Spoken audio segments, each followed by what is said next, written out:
welcome back to the channel. For those of you who don't know, my name is Chris Moore, and in today we're doing another tutorial video. So we got a 2019 through 2020 ZX-6R 636. We're going to be doing a tutorial on how to remove the ECU. Nothing super exciting, but this is a helpful video if you are looking to get your ECU flashed and need to get to your ECU. It's kind of sort of hidden on this bike. So you'll start out by turning the key, clicking the front seat off.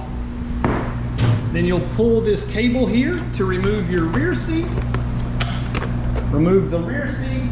Once you get the rear seat removed, then you're going to want to remove these body panels.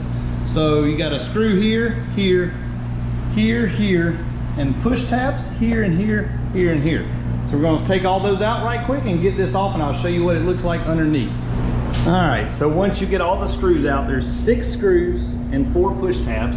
You'll need a 4mm Allen wrench to remove the screws. You're going to carefully pry these panels back here. So you can see they've got little push things that lock in, and then they've also got Velcro right there holding it to the gas tank.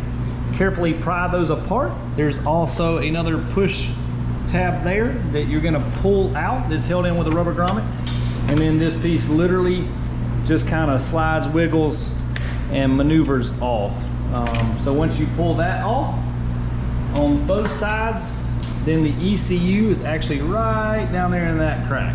We'll get this other panel off. I'll be right back. All right, guys, so I just got this other panel removed. It was sitting like this.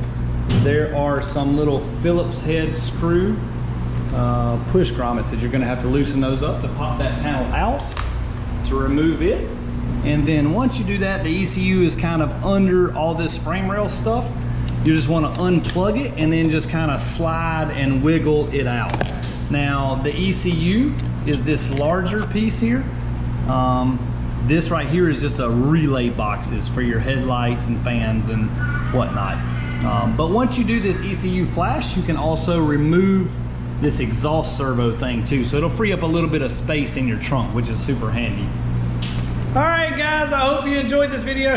It's not very exciting, but it did teach you how to remove the ECU. If you have any questions, you could always email us at moremafia.com or contact us by phone.